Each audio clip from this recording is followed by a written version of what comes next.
Gordon Ramsay opened his own entire food court at Harris in Cherokee, North Carolina in 2022. And as soon as we heard about it, we knew we had to try it since we were headed to the area. This food court consists of 8 food stations, including some of his popular classics like Gordon Ramsay Fish and Chips and Gordon Ramsay Street Burger, and some new to us options like Gordon Ramsay Sushi, Gordon Ramsay Street Pizza, and Gordon Ramsay Catch Cafe. In this video, we're going to share with you everything that we tried over the 2 days that we ate here and give you our suggestions on what to eat here on your next visit. The first thing that we tried here was Gordon Ramsay Street Pizza. I ordered a cauliflower crust pepperoni pizza without the chili flakes. I didn't know what to expect. Usually cauliflower crust is pretty standard and is the same thing at any restaurant. But the crust here at Gordon Ramsay's was unique and I've never had one like it before. It reminded me of normal thin crust pizza and it was exceptionally good. It had a wood-fired chard to it. It had 2 kinds of pepperonis on it and they were cooked perfectly so that the edges were crispy, which is just the way that I like it. The sauce was slightly sweet and the cheese was ooey gooey goodness. Overall, this was probably one of my favorite gluten-free pizzas that I've ever eaten, and I've tried a lot of gluten-free pizzas. The pizza I ordered was the wild mushroom. I had high expectations because it's Gordon Ramsay, but when I first opened the box, I'm not gonna lie, I was a little disappointed. The crust was really flat and didn't look crispy at all. I knew it wasn't going to be thick crust, which is my preference, but visually I was a little unimpressed. But I should have known better because this pizza was phenomenal. The crust was perfectly crispy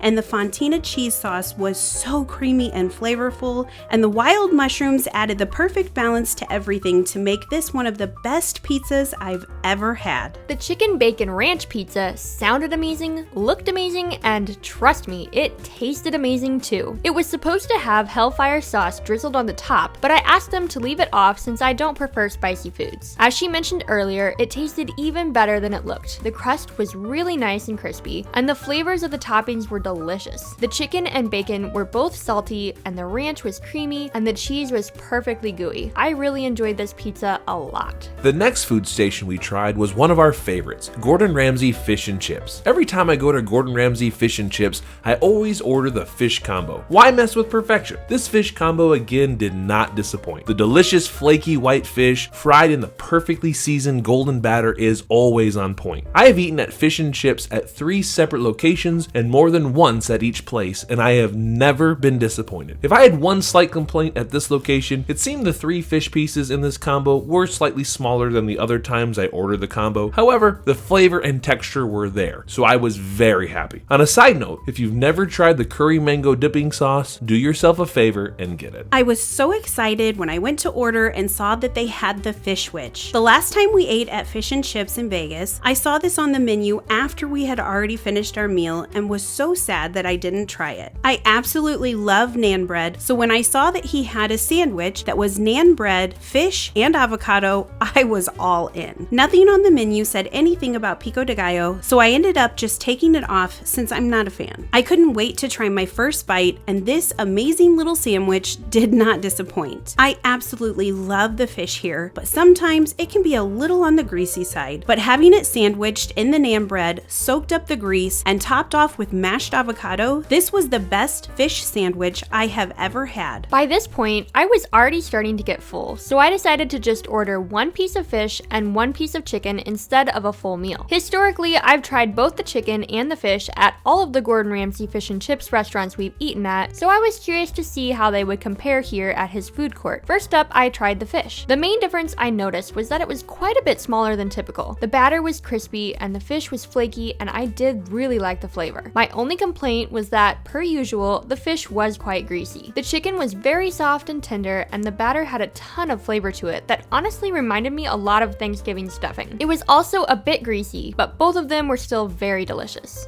I ordered the dirty number 3 fries, just like I have at other Fish and Chips locations. The chips here were thicker and crispy on the edges. I think they messed my order up though because it was supposed to have had cheddar cheese, but it tasted like they put the truffle parmesan cheese on instead, which I'm honestly not a big fan of, so it somewhat ruined these fries for me. However, I was so full from the other things that I had eaten that I didn't really care. Next up was Gordon Ramsay Street Burger. But before we get to that, don't forget to hit like and subscribe to our channel if you're enjoying our video so far. I ordered the backyard burger, which is a perfectly cooked beef patty with tomato, onions, and sweet pickles. This burger was smaller than the Gordon Ramsay burger restaurant burgers, but the flavors were still there. It was such a good burger. I'm normally not a sweet pickles guy. I like the dill and spicy pickles, but these sweet pickles work so well with the overall flavors, I might have been swayed. The truffle fries were once again amazing. The well-seasoned golden brown fries with the truffles and Parmesan cheese toppings are always so delicious, and they were no different this time. For my burger, I tried the farmhouse burger, which came with English cheddar, smoked bacon, and a fried egg. The first thing I noticed was that this burger was quite a bit smaller than usual, just like he mentioned, but I was honestly okay with that since it meant that I would be able to try more foods here. What this burger lacked in size, it made up for in flavor. It was delicious. My favorite part of this farmhouse burger was the egg yolk. It had a great flavor and helped it to not be dry at all. The bacon was crispy and delicious as well, and if you like breakfast burgers, you should definitely try this one. I wanted to try street burger as well. I'd previously tried the Hellfire chicken sandwich at Gordon Ramsay Burger in Las Vegas, and I really liked it. However, this chicken burger didn't have very much flavor to it, and since they didn't have a gluten-free bun, all I could eat it with was lettuce. It was really juicy and had a good flavor to it. I just wouldn't have been satisfied with this if it was the only thing I had eaten at the Gordon Ramsay food court. One thing I did like was that for the price you got fries with the burger, so it was a little more filling, but overall I wouldn't order this again. Having never tried any seafood from Gordon Ramsay, we were really excited to eat at the next food station, Gordon Ramsay Catch Cafe. I was looking forward to trying the lobster roll, and it didn't disappoint. In fact, it may have been the best one I've ever had. The roll was buttery and perfectly toasted, and the lobster itself was so fresh. The creaminess of the sauce was very pleasant and didn't overpower the lobster, which sometimes happens with lobster rolls. They also put some lemon zest on top, which added a nice fresh lemon flavor, which complemented the lobster well. I loved this, and I would definitely get it again. I decided to try the lobster bisque here at the Catch Cafe, particularly because it was made with creme fraiche and that sounded delicious. Something unique about this particular lobster bisque for me was that it had a ton of fresh lobster in it as well. My favorite thing about this was the bisque itself though. It was incredibly smooth and creamy and had a great lobster flavor. The fresh lobster wasn't bad, but I'm personally not a big fan of the texture. If you like fresh lobster though, you'll really like this. Another food station that we really enjoyed was Gordon Ramsay Sushi, which was a wonderful collision of Gordon Ramsay's personal take on popular Asian foods. I ordered the California roll, which was crab, avocado, cucumber, and masago. It was so much fun watching them make it fresh right in front of us. I asked for no cucumber, and I wish I would have asked for no masago also, because it kind of took over the flavor of everything else. It wasn't bad though. I get why people add fish eggs to sushi because it adds another texture, but I didn't particularly care for it. The crab meat and avocado were both very fresh, and the texture of the rice was perfect and not gummy at all. All around, this was a good sushi roll. Being a big fan of pork tenderloin and baos, I couldn't wait to eat this dish, especially when we ordered it and they looked so amazing. Sadly, these just were not good. The pork was very tough and the bourbon sauce was so overpowering it ruined any of the other flavors. These were so bad I couldn't even finish them, which as you can see for me is a big deal. Maybe I just got them on an off day, but with all the other amazing items available here, I wouldn't be eating these again. I've eaten sweet and sour chicken many times through the years, and I've never thought you could improve on the classic dish. Turns out you can. Gordon Ramsay's peach sweet and sour chicken did just that, taking something already great and making it amazing. I love this meal. The chicken was the classic sweet and sour batter, which was sweet and almost reminds me of a donut. The chicken was juicy and cooked perfectly. I was worried that the peach flavor would be that fake fruit flavor, but it wasn't. It just tasted like fresh peaches. This dish was delicious and more than made up for the baos. The portion was also a good size, and you could easily share it with a friend if you can bring yourself to share it. As soon as I saw that there was ramen at this food stand, I knew I had to try it. I ordered the pork ramen, which came with pork belly and a ton of other typical ramen toppings. When I first tried to eat some, it was incredibly hot and I actually burned my mouth. I let it cool for a bit before trying again, and when I was finally able to eat it, I was blown away by how delicious it was. This was probably the best ramen I have ever eaten. The flavor of the broth with the noodles was my favorite part, but the pork belly was also good. Trust me, you've got to try this if you like ramen. The pork pot stickers also blew my expectations out of the water. These were some of the crispiest pot stickers I have ever had. In fact, they might be some of my favorite pot stickers ever. The pork filling had a lot of great flavor as well, and overall these were just delicious. There was some soy sauce to dip them in, which was good as well, but honestly they didn't didn't even need it. If you like pot stickers, definitely order these ones. For the main part of my meal, I ordered the chicken fried rice. When I first saw it, it looked so good, and then when I took the lid off and smelled it, I couldn't wait to dig in. I asked them for no onions, and I wish I would have asked for half the amount of carrots because they were just a little overpowering, but that's the only negative thing you'll find me saying about this dish. The rice was seasoned and cooked to absolute perfection with just the right amount of soy sauce flavor. The chicken was so moist and delicious and was seasoned well also. I've never had corn in my fried rice before either, but I don't know why it's not a staple. It added an amazing sweet grilled flavor with an additional crunchy texture. This was such an amazing dish. I would recommend it to anyone who loves fried rice. I wanted to try the chicken pot stickers because I'm a huge fan of pot stickers. One of the things I'm picky with when I order pot stickers is the dipping sauce that comes with it, and this one was so delicious. It was the perfect balance of salty from the soy sauce and just the right amount of garlic with the tiniest hint of sweet. The dumplings themselves had such a great crispy outside, and the meat on the inside was flavorful and cooked perfectly. I wanted to try the shrimp and chicken egg rolls, but they were out, so I ordered the vegetable egg rolls instead. Sadly, these were not good at all. They really lacked any good flavor, and they were kind of dry as well. I did try the dipping sauces, which helped a bit, but there are so many other great options to choose from here that I would just highly recommend skipping the egg rolls. I've had fried ice cream once before and I liked it, so I was looking forward to trying this one. Unfortunately, I was a little disappointed. The ice cream itself was creamy and tasted good. It just wasn't anything special. The mango sauce was good and probably my favorite part of the dessert. The issue was the fried outer layer. It was so soft and mushy, and I was really hoping for something crispy and crunchy. I even waited to order this separately so I could eat it fresh, but it didn't matter. By the time I walked to my table, it was already soggy. I was not a fan. If you're looking for coffee or sweets, Gordon Ramsay Bacon Brew offers a wide variety of goodies to choose from. For my dessert, I knew I had to try one of Gordon Ramsay's milkshakes. So far, Bobby Flay's milkshakes were the best I'd ever had. However, I think Gordon Ramsay might have slightly beat him out with this milkshake. It was a dark chocolate milkshake with whipped cream and chocolate shavings. It was so rich and creamy and was incredibly delicious. If you like dark chocolate milkshakes, I highly recommend you try this one. There were multiple desserts to choose from at the Bacon Brew stand that all looked delicious, but I ultimately decided on the red velvet cake. The cake itself was very moist and flavorful, but the best part for me was the cream cheese frosting. It was heavenly. The cake slices are very large here, so you could easily share one with multiple people if you wanted to. If you're planning a trip to Florida, check out this video next to see what we thought of Gordon Ramsay's fish and chips location in Orlando.